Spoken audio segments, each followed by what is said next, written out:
What's up, Silver and Black Nation? It's the Bat Frie, Kenny Fry here with the Silver and Black Lair. I hope everybody's having a great day out there. Happy Friday, all that good stuff. Trying a different approach to the beginning of the show here. Got to turn some things around here for my Silver and Black. You know, Kings and Raiders. I mean, the Raiders a little bit more positively than the Kings, but I think the Raiders have as many wins in January as the Kings do. I mean, that's something that I should probably check into. Incredibly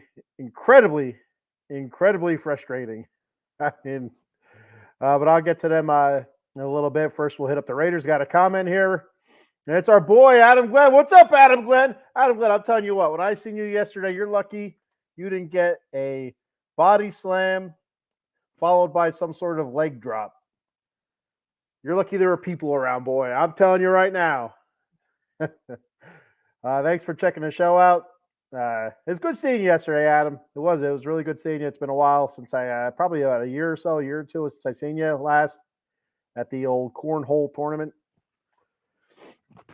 All right, so let's kick this son of gun off. Summon a gun. The Raiders get their man to hire Antonio Pierce as head coach, which feels like weeks and weeks and weeks ago, but it's only last Friday. If you remember last Friday's show, I did say I expected some sort of announcement today. I said, I don't know. I just like a gut feeling or whatever. I felt like there would be something announced Friday. And lo and behold, when I was resting my weary eyes, getting my beauty sleep, they announced that Antonio Pierce was going to be the next head coach of the Las Vegas Raiders, the Silver and Black. Terrific hire, great hire. And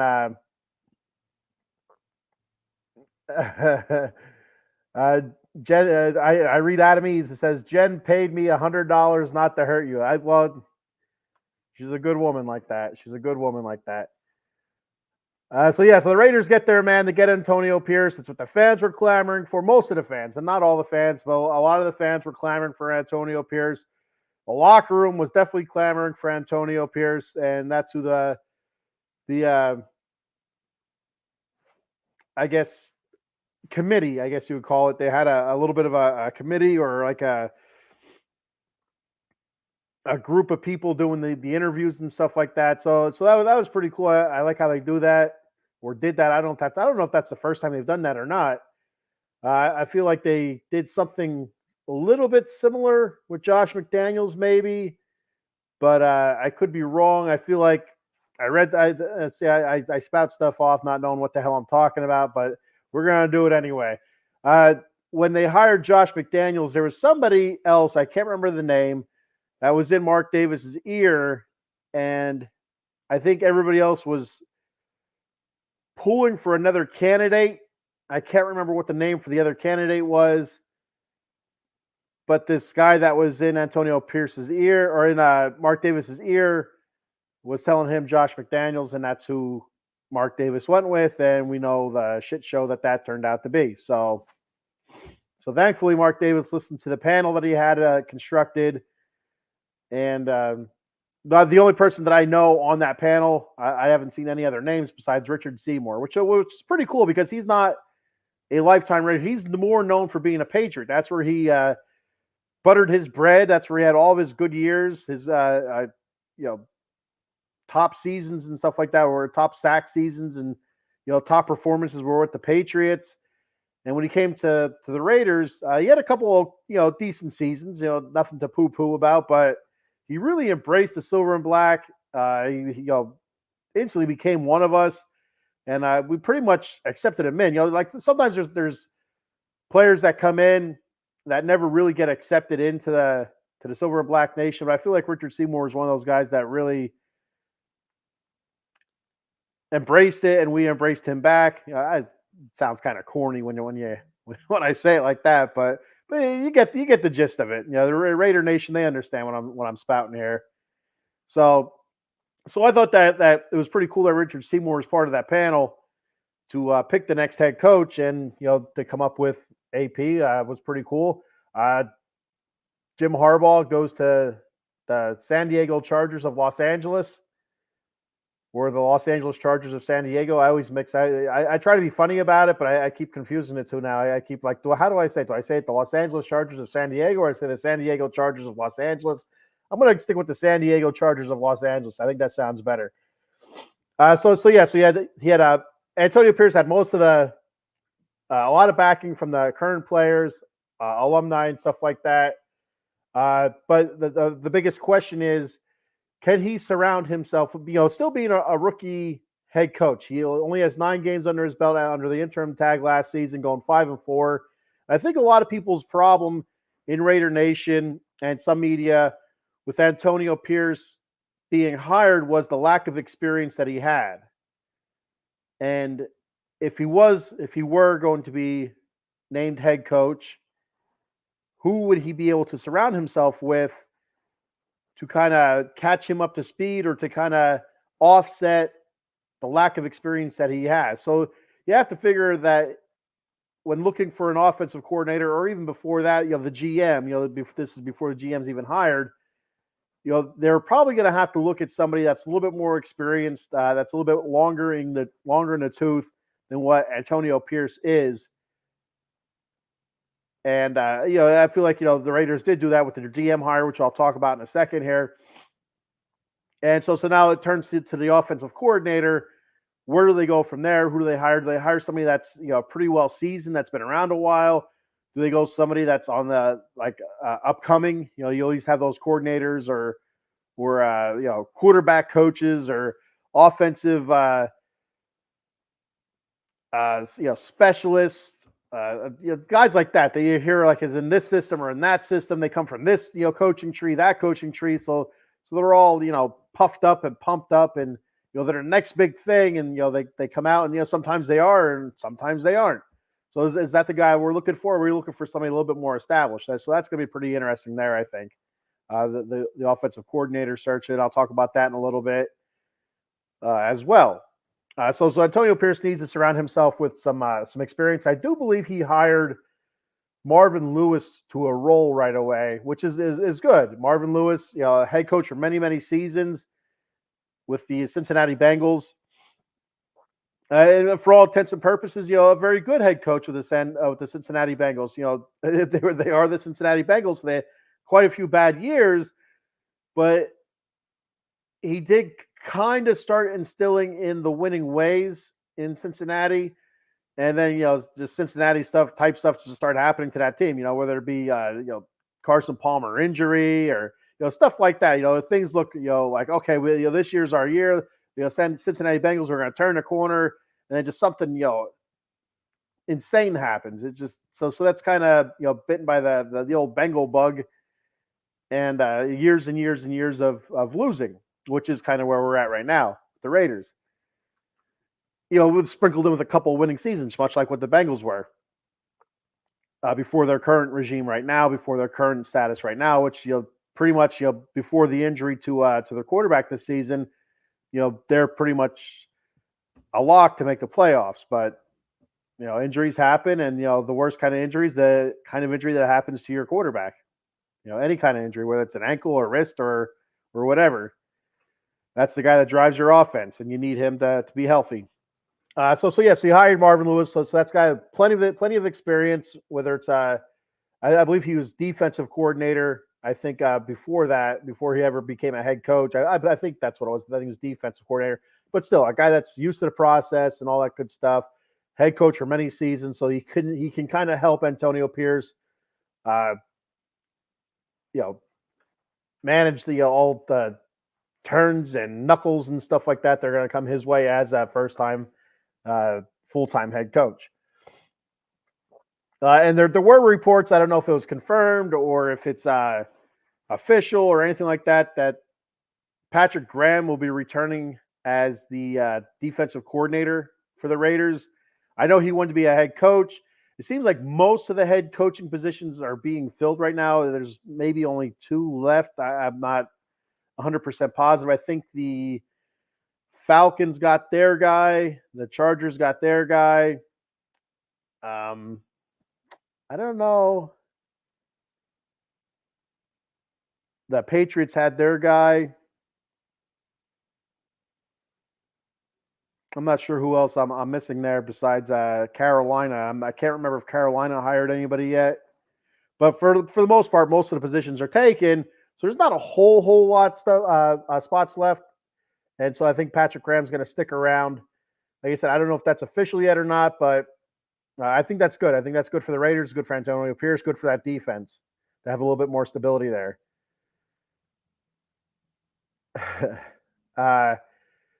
Adam says she was worried. Yeah, Jen was worried. She did not want you to hurt me. I get that. What a surprise! I think you're probably talking about the Antonio Pierce hiring, maybe the surprise. I don't know. I'm not sure. And good move hiring Marvin Lewis. Yes, I agree 100% with the hiring Marvin Lewis. Is kind of like a I don't know how you like a yeah, I don't know. I can't think of the word right now.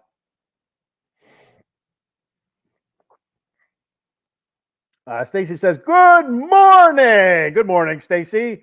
Happy Mother Effing Friday." MF and Friday. I just did that mother, but I figured the MF and is you know what I mean. Happy MF and Friday. There you go. I see the MF. I right away say Mother Effing. So it's habit. New York Giants football here on Out of the Box Sports Entertainment, Facebook, YouTube, X, and Twitch. Like, follow, subscribe. The Chargers hiring Jim Harbaugh. So that you were surprised by that. I wasn't too surprised by that. There were talks about that the Chargers were high on his list. Not only the Raiders but also the Chargers. So I wasn't overly surprised.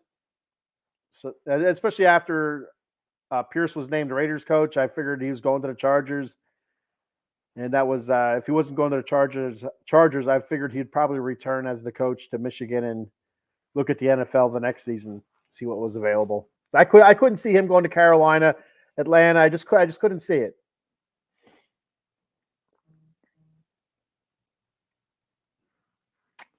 So that's what I got on Antonio Pierce. He needs also the GM.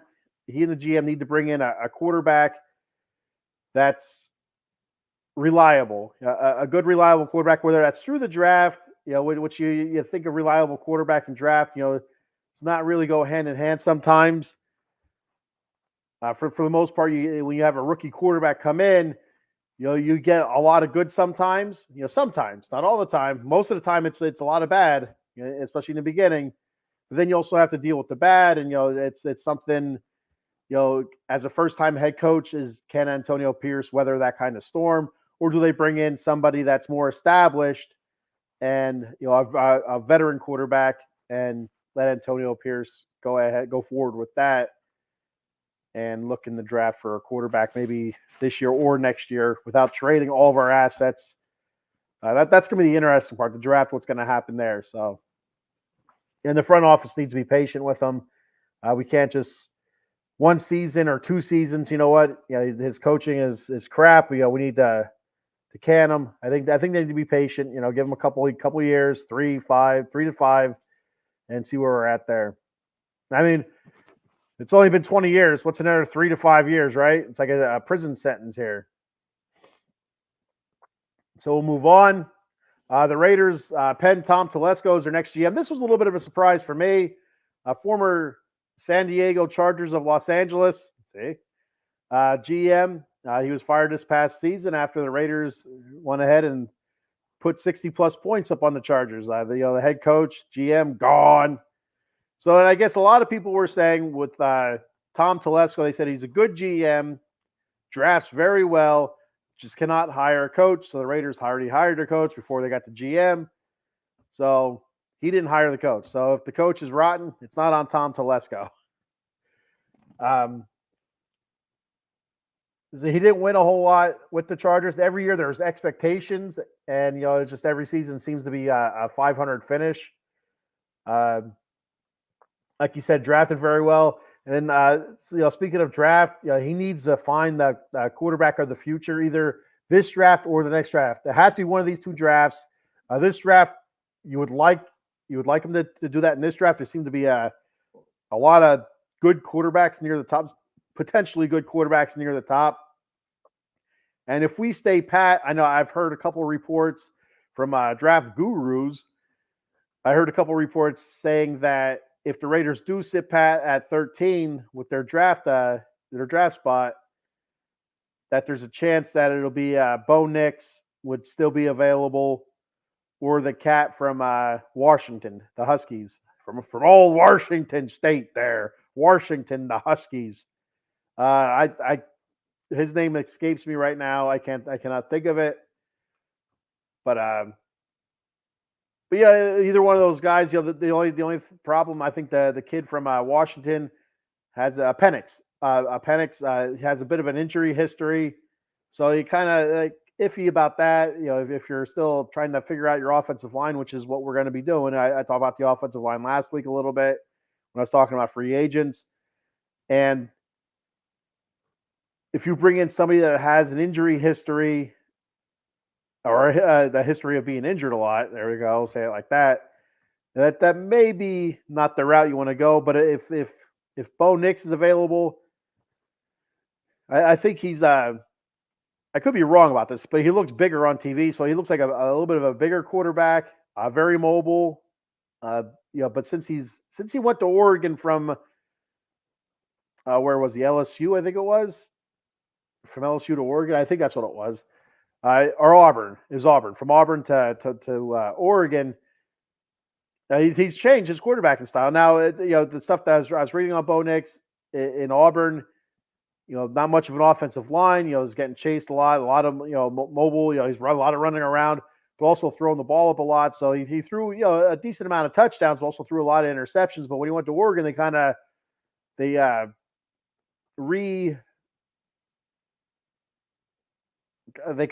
recentered him a little bit. They kind of hit the reset button on him. Kind of all right, let's rein everything in here. Start over here with Bo Nix. Got a really good offensive line, a terrific offense they run there in Oregon. And I don't think his first season as the Oregon quarterback was terrific. It was good, but I think the last two seasons were really, really good. I know this past season was really good. And but I think the last two seasons were really good. He sat in the pocket, made the nice passes. He got out of the pocket, ran the ball when needed, did a really good job. So I'd be happy with Bo Nix or Penix from Washington. I think his first name's Michael, but I don't know. It doesn't matter. So I'd be happy with either one of those guys. But definitely, I like Bo Nix. I do like Bo Nix, just the mobility of him and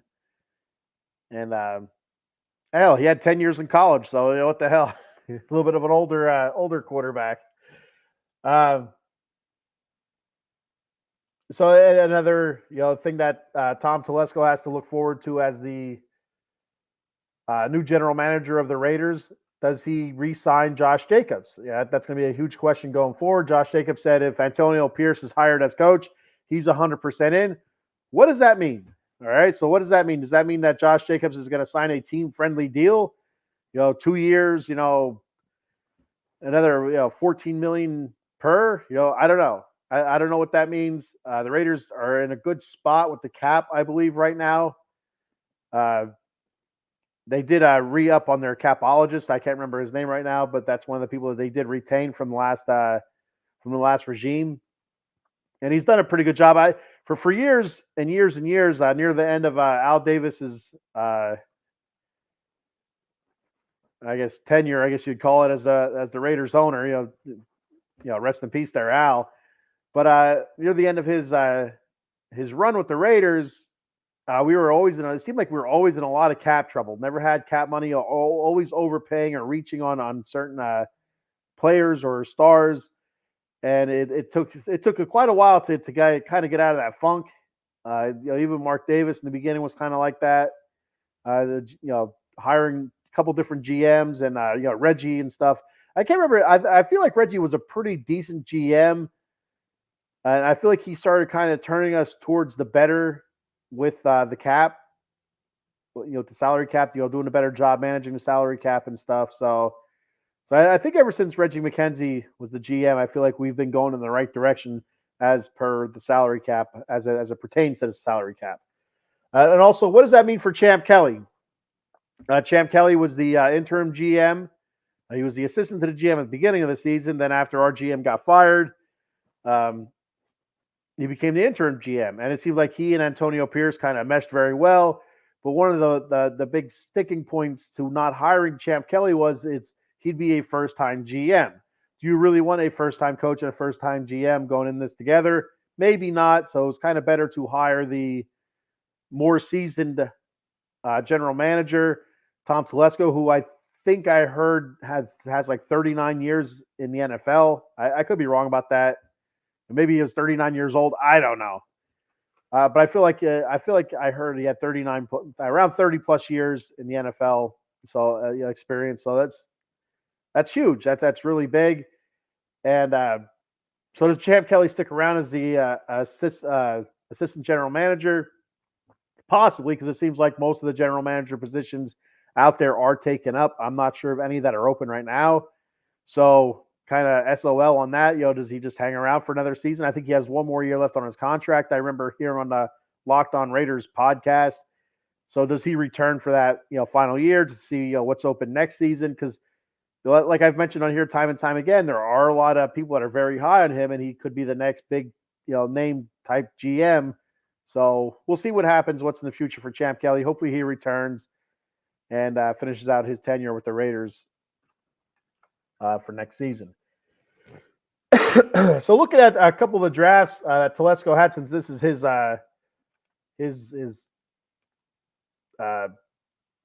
shiny metal, I don't know what the hell to call it. I'm losing words here. 2013, his biggest drafted player was Keenan Allen, which is huge. Potential Hall of Famer there, Keenan Allen. That is also the year that he drafted Manti Te'o, for all you Notre Dame fans out there, and DJ Fluker from Florida State, who is now on the Raiders practice squad. 2014, the only really person that did anything was Jason Verrett. He made one Pro Bowl, then it was just marred by injuries. 2015, Melvin Gordon, pretty good player there. Denzel Perryman, who was a Raider for a little bit, very good player. And Darius Philon, who's had some up and down seasons, some decent seasons, but very serviceable. 2016 is when he drafted Bosa and Hunter Henry, a tight end who I think is more known for being with the Patriots and the Chargers. We had a couple okay seasons with the Chargers. A pretty decent tight end. 2017, they drafted Mike Williams, who is the number 2 wide receiver there. And 6 of the 7 picks from 2017 all contributed or started at some point with the Chargers. No names that I really recognize, so I didn't think anybody else would recognize. 2018, Derwin James, Nwosu, defensive end there, very good defensive end. 2019, Jerry Tillery with the Raiders. Drew Tranquil, Trey Pipkins, a couple linemen there. 2020 is going to be the one that he's going to be most known for, is the drafting of Justin Herbert. Very good quarterback. I said he was going to be MVP 2 seasons ago, so I'm very high on Justin Herbert. And also Joshua Kelly, running back. 2021, Rashawn Slater, offensive tackle, very good offensive tackle, and Asante Samuel Jr. 2022,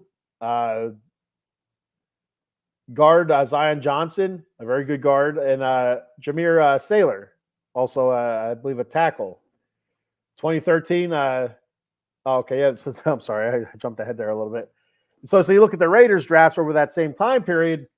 2013, the only pick that we had that was somewhat decent was Latavius Murray.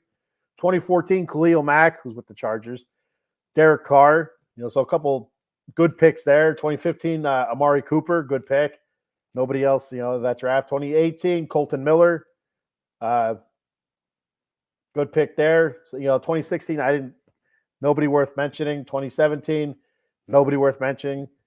2019, Josh Jacobs, Mad Max, Hunter Renfrow, Foster Moreau. I think that was a pretty good draft. 2020, Amik Robertson. That's it.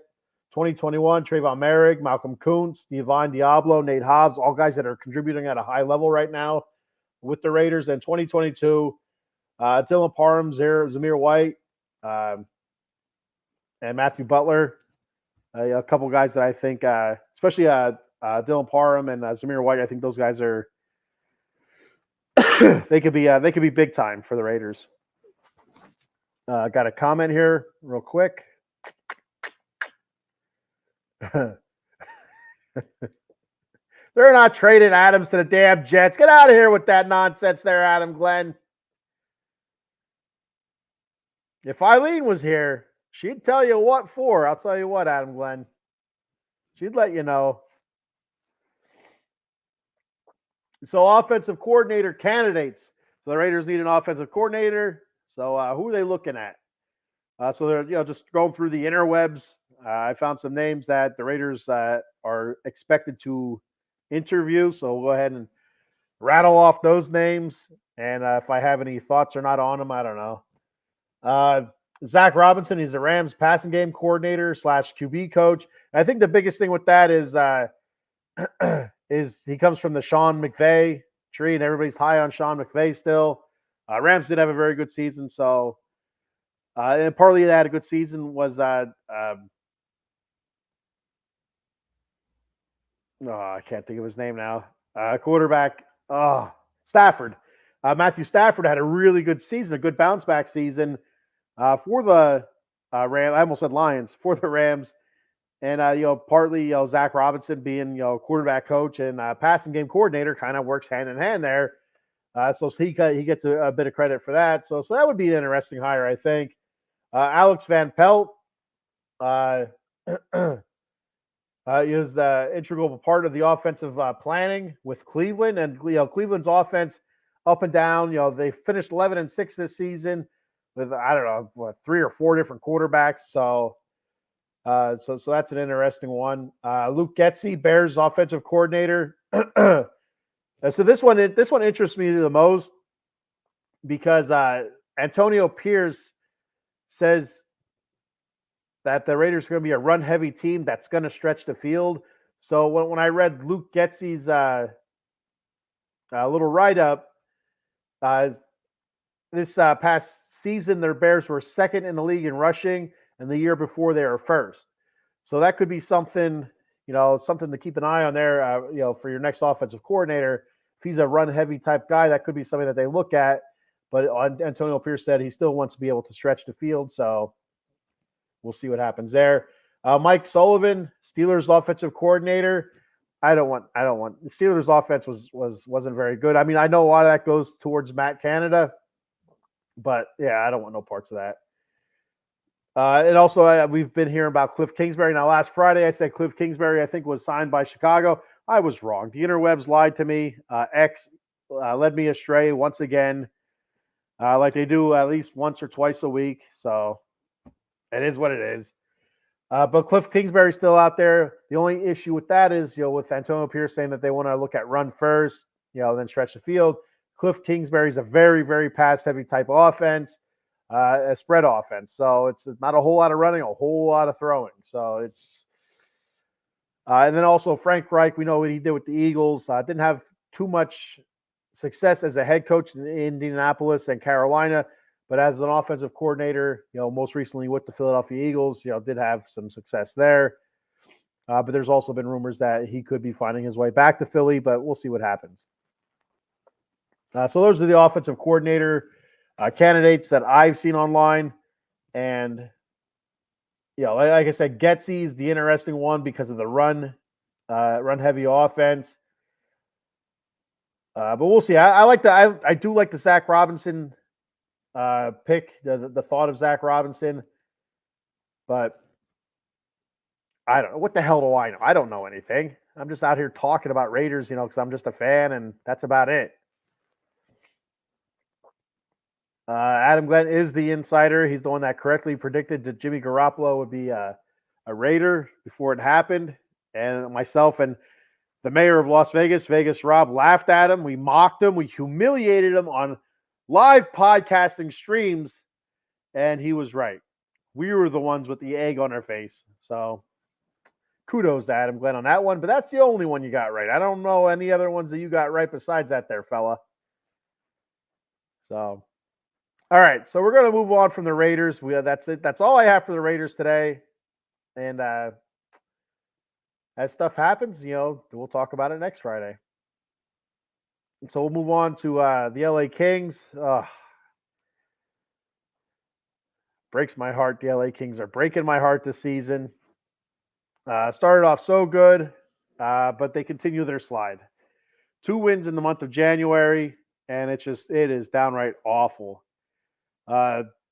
Last 2 games, losses to San Jose Sharks, who's easily the worst team in the league.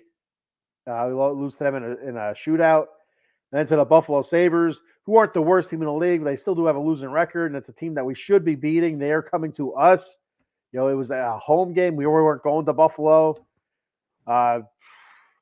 So frustrating, demoralizing. I just don't know what else to say about it. It really is. It's mind-boggling. I threw on my Dowdy jersey. I threw on my Dowdy jersey because I don't wear it often because I don't know. I just don't wear it often. And I think the last time I wore it, the Kings were playing very well. So I'm like, let me throw it on here. Maybe we can somehow come out with a win tonight over Colorado, one of the hottest teams in the league and one of the best teams in the league. So we're just going to get our pecker smacked again. I don't know.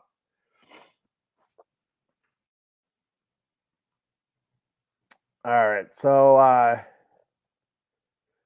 the games this past week, like I said, not looking good. We did come out with a really nice win against the New York Rangers, a team that really just smacked us around when we played against them in New York.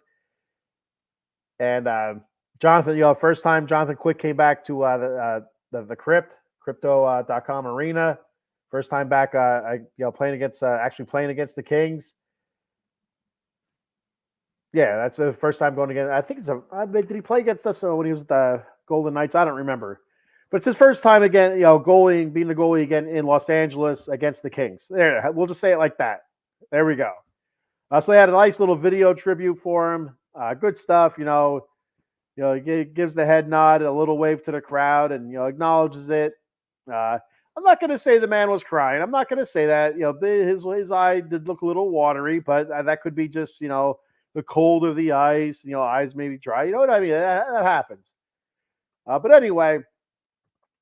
To the game, it was a very good game. I watched that whole game. A very good game. It's an exciting game, back and forth. Not a whole lot of goals. The Kings won 2-1, but it was just a really good back and forth hockey. 2 good teams. The Kings are a good team, just really sucking ass right now. And the Rangers are a good team. Not playing their best hockey at the moment, but both teams very good teams. And Jonathan Quick played all right in net for the Rangers, but David Rittich played much better for the Kings, only allowing 1 goal on I think it was 23 shots, so he had 22 saves. So Kevin Fiala scored. It was his 11th goal of the season. Trevor Moore was with the assist, and then Quentin Byfield with his 13th goal late in the second period. The Fiala goal came late in the first, and the Byfield goal came late in the second period, and we were able to hold them off. I think it was like maybe a minute or 2 to go in the third period. The Rangers are just all over us. I think it was a 6-on-4, I believe at that time. They pulled the goalie, and I think they were also on a power play. And they had a wide open shot. Riddick made a beautiful save. Rebound goes to I think it was a rebound, goes to the right, and the net's just wide open. Riddick follows the puck, makes a beautiful sliding save with the edge of his skate. Just the toe, the tip of it hits that puck, knocks it out of the way. It was really an awesome save, and it was very Jonathan Quick-esque. It was really it's made you think of Jonathan Quick and all those great seasons with the Kings and the Stanley Cups and stuff. So that was an awesome save, and a great way to end the game. After the game, Jonathan Quick was being interviewed, and this kind of rubbed a lot of Kings fans the wrong way. Not this King fan, but the reporters, LA reporters, asked him if what he thought of the video, the tribute video that the Kings put up for him. He's like, "Oh, it's just another video. It's a video. We're here to play a game, and we lost." And they asked what they thought about the fans' reaction. He was like, "It's just it's another game. We lost." And he goes, "We lost. We won the 2 points. We didn't get the win." But he's very a matter of fact about it. He's very kind of monotone. Not really giving credit where credit's due. And my thought on it is like, what the hell do you want from the guy? Like, he's never been like a great interview for the media anyway. He's always kind of standoffish with the media a little bit. And he just lost. He just lost at his homecoming to LA. He just lost. He wants his team, to win. He's been kind of struggling in that a little bit there. I think at one point he was 9-1-2, and now he's like 9-4-2. So he lost a couple games in a row. And he played well in the game, just not well enough. I mean, what do you want from the guy? It was awesome. This was great. The video, the people were screaming my name. I don't understand what you want from the guy. I really don't understand. I would be more concerned if he was like super excited about the video in the post game interview that they lost. I don't get it. I really don't understand it. He could have. The one thing I will say is he could have said it was nice, or he could have said, I appreciate the fans. He did, but I was totally cool with everything that everything he said in that interview. I didn't understand what the whole hullabaloo was about that. I got a couple comments here. Hey, Eileen, it's Friday! Whoop whoop! Yeah, the Kings gear. I tell you, Eileen, they're struggling so bad right now. I said earlier, the last time I wore the jersey, we were in Hershey Park, and I think it was in December, and the Kings were winning. They were playing good hockey, and I haven't worn it since, and they suck ass. So I got to throw it on there and hope for the best. I do with the Mets all season long. I'm changing hats, trying to find the right hat. I'll get a hat where the Mets will get 3 or 4 wins. Out of a maybe a 6 or 7 game stretch, and I'll wear that hat for a while. Then all of a sudden it starts going downhill again. I got to change the hat. So this is all I have of LA Kings to wear. I need to get more gear, but everything's so damn expensive now. It's hard. It really is. The stupid ass hat, this Raider hat, stupid ass hat, $40. Made in Indonesia for $2.50. I don't understand it. Anyway, so yeah, the Kings lose that game or win that game 2-1. Great game there, like I said.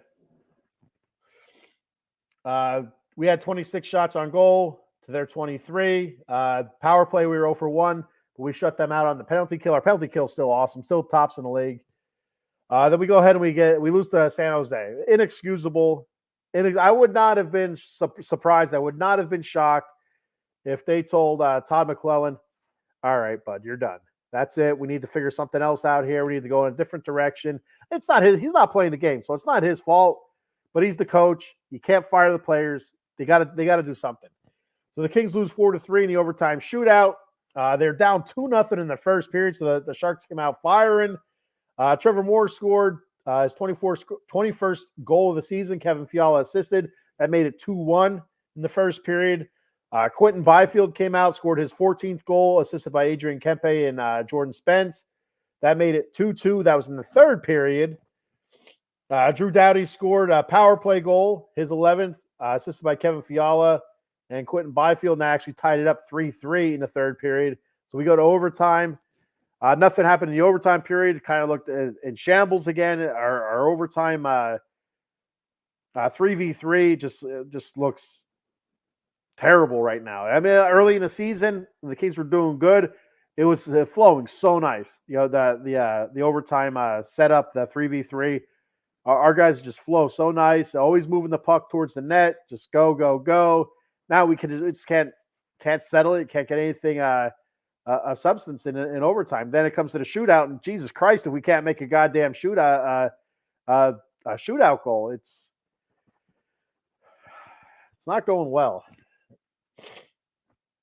So some stats from that. We had 47 shots to their 27. 47 goddamn shots. We got 3 goals. Unbelievable.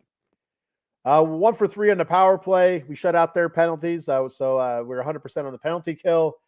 Then we go ahead and we lose to Buffalo on our captain's night. What was it? 2 nights ago now? I guess it wasn't the night before. So what was that? Wednesday. Wednesday night they honored Andrzej Kopitar for all of his recent milestones that he's reached. So they celebrated that. Games played. I think it was assists. He's the franchise leader in assists now, I believe. Games played, and he's moving up the leaderboard in goals. So good for him. I love Andrzej Kopitar, terrific player, good leader. So it's Andrzej Kopitar night. They celebrated before. He comes out, he scores the first goal of the game. And, it's just, you had that feeling. It's like, oh, this is going to be a good night for the Kings. Kopitar comes out, gets that goal. It's like, Derek Jeter hitting a home run in his last at bat as a Yankee. You know what I mean? It's just like that. You get that feeling. It's like, it's good things are going to happen. But it didn't go that way. So Andrzej Kopitar scored his 15th goal. It's his first goal in 12 games. He's been struggling. Assisted by Adrian Kempe and Matt Roy. So it was 1-0 in the first period. Then Adrian Kempe scored his 16th goal, assisted by Drew Doughty and Quentin Byfield, made it 2-1 in the first period. Then PL Dubois. We have a PL Dubois sighting, everybody. PL Dubois is alive. Hey! Christ. What a waste. He gets his 10th goal. It's a power play goal, assisted by Lair and Brant Clark. The rookie Brant Clark gets his first assist. Made it 3-1 in the first period. 3-1 in the first period. And we don't sniff the goal again. Buffalo gets 2 in the second and 2 in the third, and we go home with our tail between our legs, struggling to figure out what the hell's going on out there.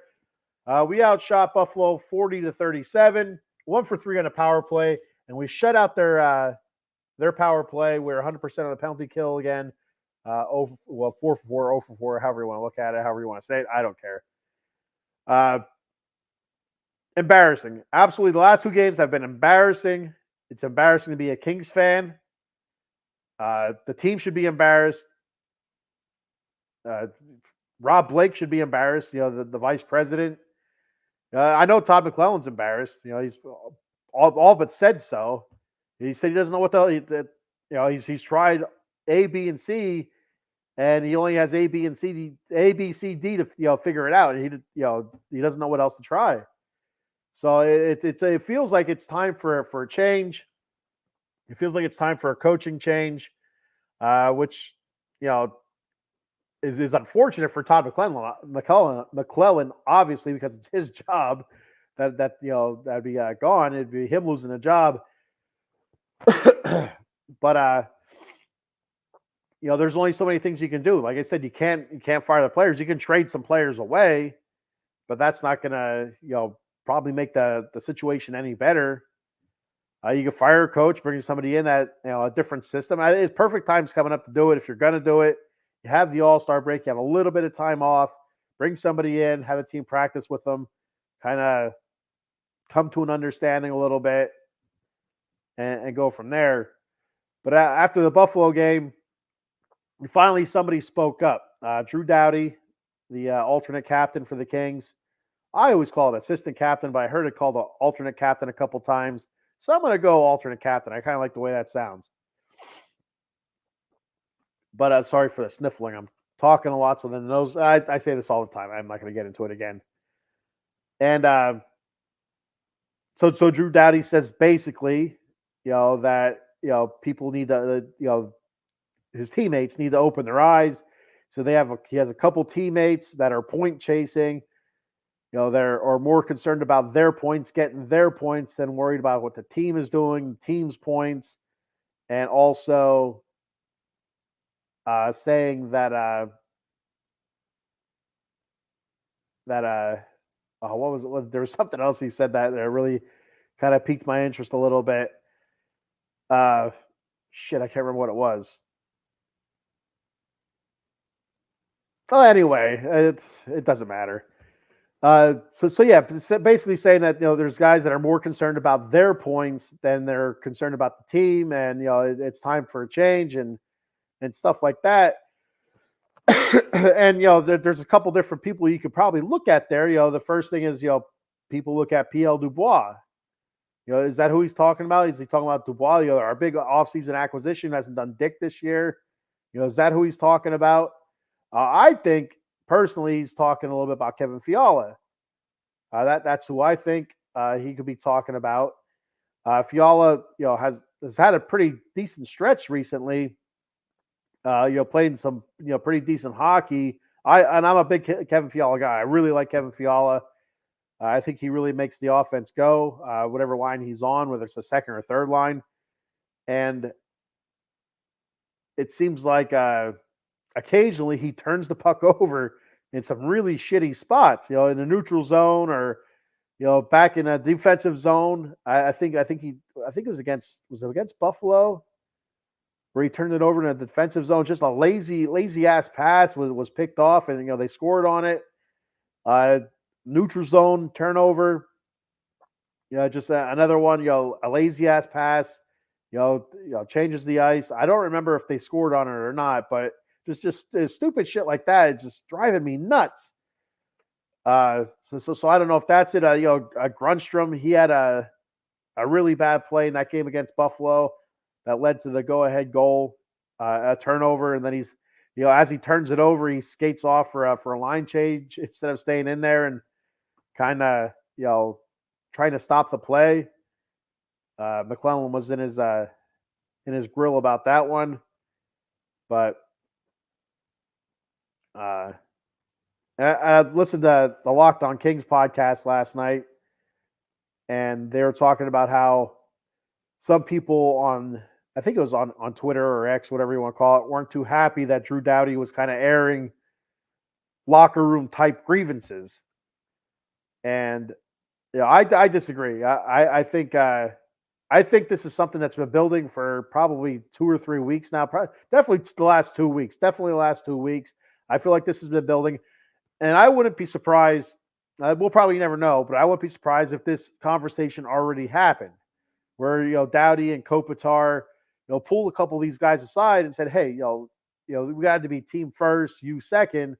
We need to. No, it's not me. It's we." And I wouldn't be surprised if that conversation was already had. Nothing changed. So what's the next step as a leader? Your next step as a leader is to call him out in front of everybody. And I mean everybody, that means the fan base, national, nationally, I guess you want to call it. And, so I don't think that's the first time that's been brought up by Drew Doughty or the leadership of the team. And so it definitely doesn't feel that way to me anyway. It's just not it's not Drew Doughty flying off the cuff there, or, just, winging it, just calling out people willy-nilly. I think that's something that's been discussed with, certain people, and nothing changed. So, you know what? All right, here we go. Let's go for it. So the other thing that Doughty was saying, that, when the Kings got up 3-1, he said he feels like a few of the guys kind of just like, oh, it's a cookie win for us, easy peasy lemon squeezy, and go on our merry way. And then by the time they were down, it was too late. They just can't turn it around. And then such as July, the Mets had June swoon, where the Mets, everything fell apart for the Mets. The Kings have January. And then I talked about January back in late December. And when I was looking ahead to January's schedule, I said January is going to be a telltale sign what kind of team this is. I hope to God this isn't the team that we have this season, because it's the talent is there. They're not playing together right now. So I don't know any kind of fancy name like June swoon. I don't know if you call it the January. I don't know. January Crapawary. I don't know. You know what I mean? Like, there's nothing that I can think of that rhymes with, like June swoon goes good. I can't think of anything to go with January. So one other thing they can do besides coaching changes, which I have no idea who they'd get as a coach, is their assistant coach that they'd, elevate. I last night on the Locked On Kings, they talked about Craig Berube, who was the St. Louis Blues coach. And a couple years ago, when the Blues won the Stanley Cup, which after the host on the Locked On Kings was talking about it, I remembered then. Back I think it was 18 or 19. The Blues were in last place. They fired their coach. They bring in Craig Berube. He turns it around. They make the playoffs, and they go on to win the Stanley Cup, which was insane. And I remember that because I think there was a little girl that had cancer. And it breaks me up. I'm a softie. A girl that had cancer was a huge St. Louis Blues fan, and she couldn't be there for the celebration because she was sick. And so they came to her house with the Stanley Cup and stuff like that, presented her with a ring and stuff. It was just awesome. So that's why I remember that. That was the first thought I had then after he started talking about the Blues that season. And it's like I remember that, and that's why I remember that. So it was a great gesture by the St. Louis Blues. No win January. Yeah, it doesn't flow though, Eileen. Like June swoon, that flows, man. Flows in a bad way, but it flows. Dry January. Dry January. No. January. I don't know. I'll think of something. January's almost over though. I can't wait to get to February. Hopefully February's better. I can't wait for the All-Star break.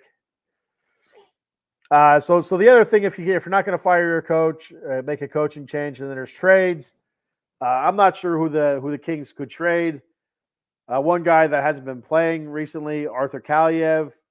That's one guy you could look at. There's been talks of Matt Roy because he's on the last year of his deal. The Kings do have some younger talent that they could look to trade away. To look for somebody, for a forward that's a little bit grittier. It's something. And it kind of rears its ugly head this year is the lack of toughness sometimes on this team. It's one thing I think Quentin Byfield's fantastic. I really like Quentin Byfield. This season he's looking great. He gets up and down the ice. He makes hits. He mixes it up. I like the way Quentin Byfield's playing. As nasty, as shitty as this team has been playing, I really like Quentin Byfield. He's been fairly consistent. And just that guy to kind of mix it up in front of the net and to do stuff like that, get up and down the ice. I just said we don't have that guy. Everything's finesse. It seems like I feel like everything's finesse, trying to make the perfect pass, the right pass, instead of just getting your ass up the ice, knocking people over, and shooting the puck on the net. You just don't do that. And the only guy that's close to that is your Quentin Byfield, I believe.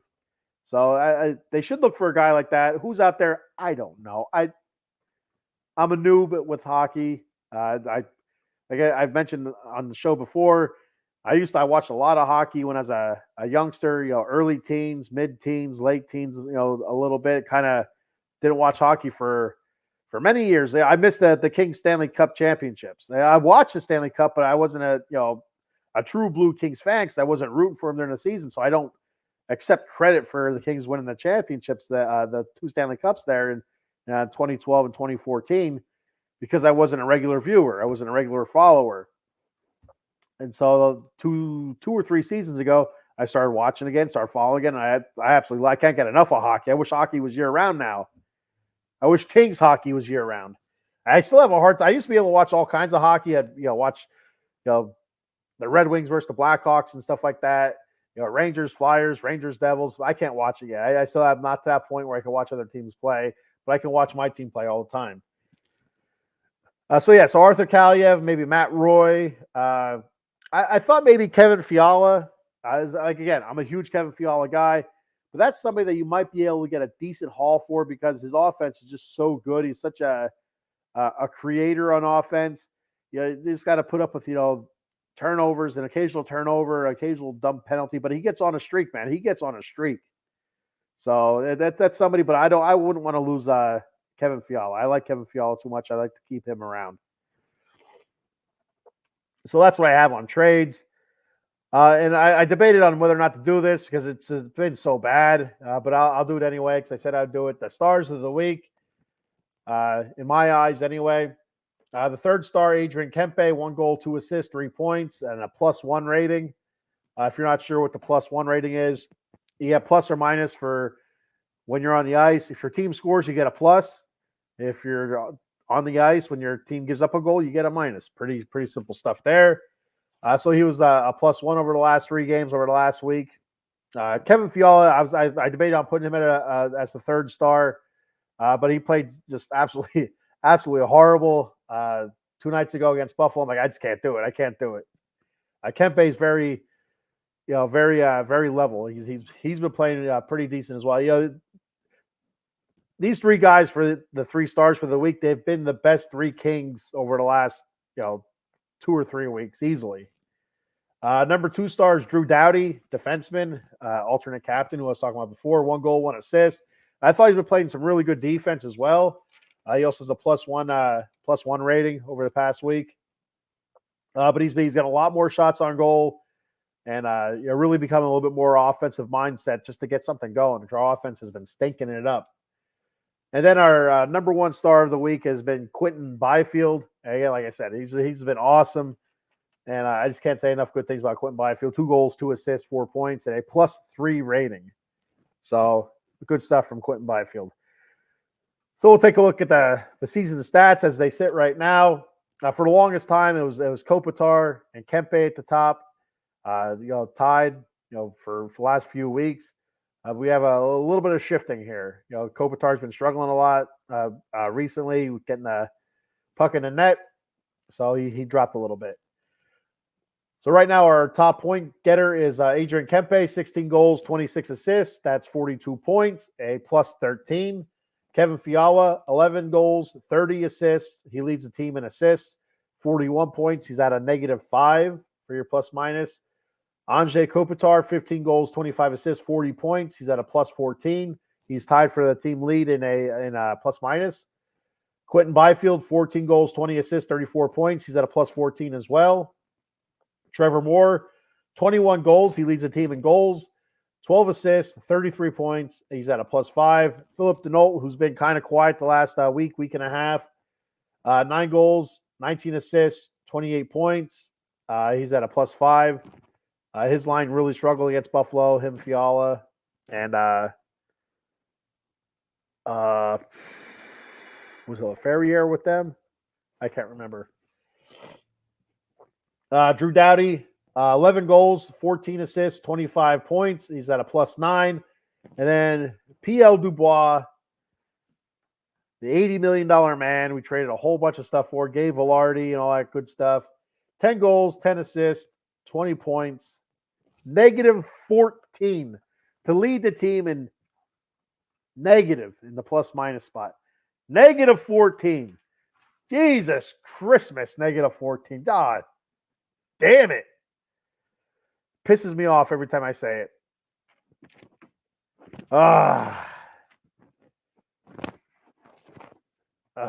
The angry sharks are swimming. Goose fraba. All right. Looking at the standings here. Getting all real quick for the stats. The goalies, Cam Talbot, 14, 12, and 5. A 2.52 goals against, a 913 save percentage. The dude is tanking fast. Last 3 outings, he's given up 5 goals each outing. He is struggling. And he's our all-star. Yeah. David Rittich, who's played very, very good. 4-1-2. His lone loss is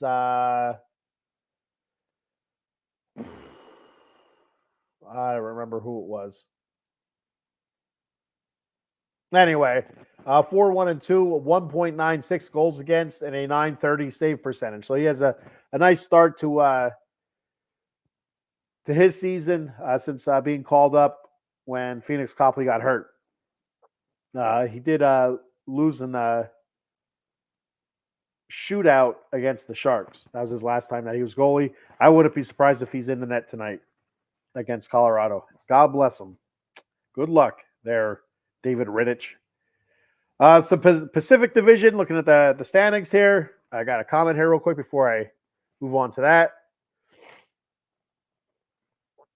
Hey, Mr. Fuji. All those old-timey pictures on your Facebook there, buddy. Holy cow, the youngster.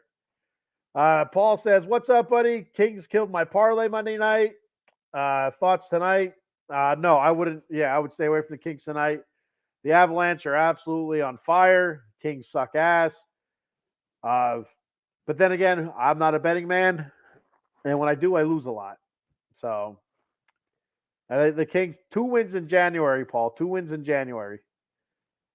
So the Colorado Avalanche are on fire.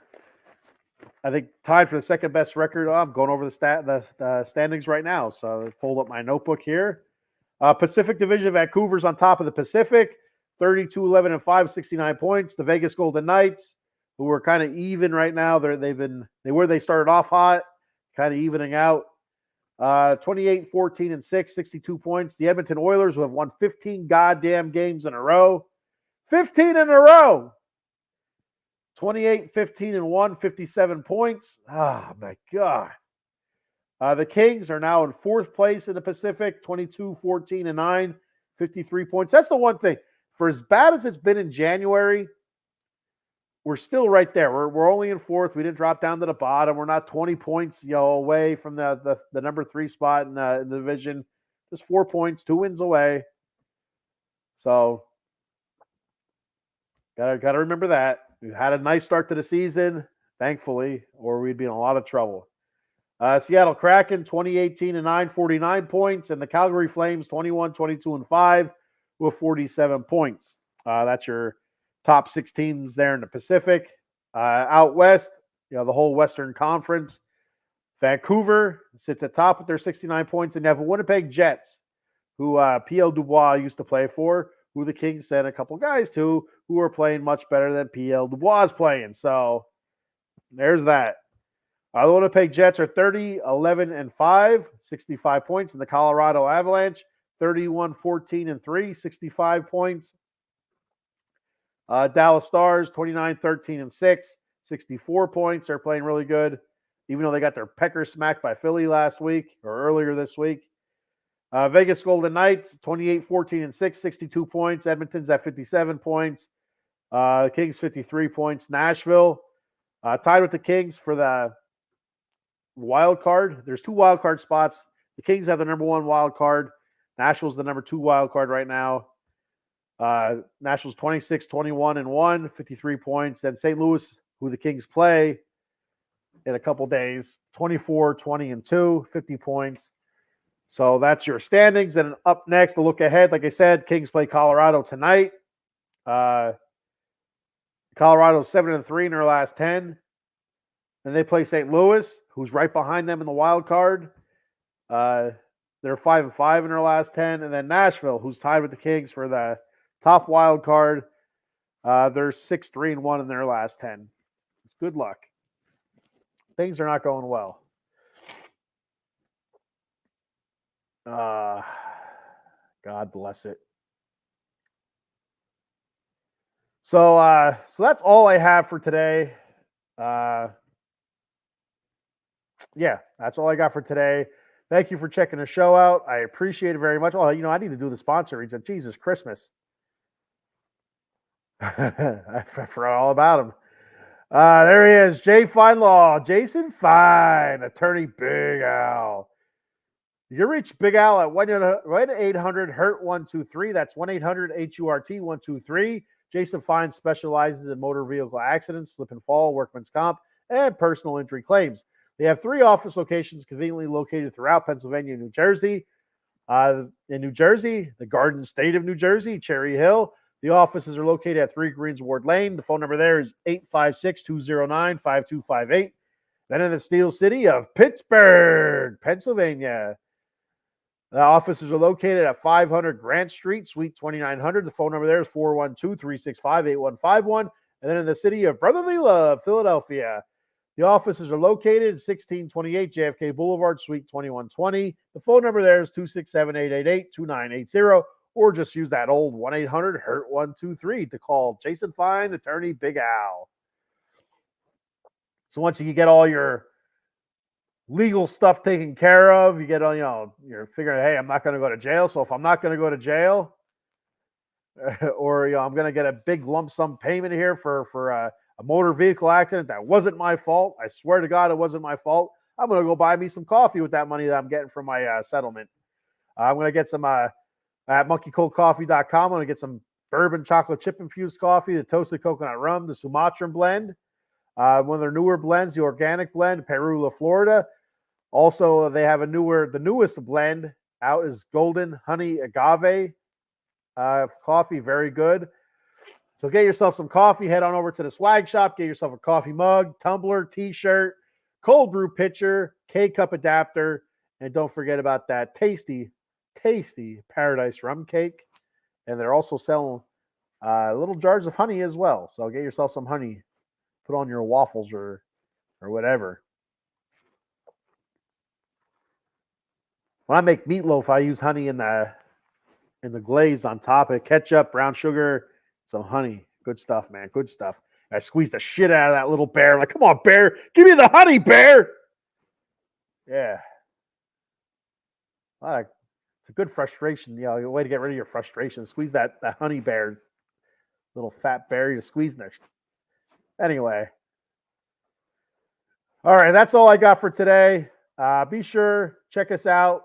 Facebook, YouTube, X, TikTok, the old Instagram, hashtag OOT Box Sports. Check us out. And if you're interested in starting a stream up on your favorite team, you want to do a show on your favorite team or your favorite sport, if you just want to do a whole sport, hit us up and we'll get you set up and get you rolling here. So I will be on tomorrow night, myself and Cowboy Dave after the Royal Rumble post show. So who knows what the hell time that's going to be. Usually it's pretty late, like 11:30, 12. So it's going to be a late one. And I work tonight, so God knows I'm going to be beat ass and I'm going to be tired. So it's going to be fun. I may be live on Wednesday. I haven't decided yet with the Bat Cave. I'll put it out there on Sunday or Monday. I'll definitely be back with the Raiders and Kings next Friday, 10 a.m. Same bat time, same bat channel. Thank you for checking the show out. Remember, like, follow, subscribe, all that good stuff. And I'll see you guys later. Go, Kings, go. And just win, baby.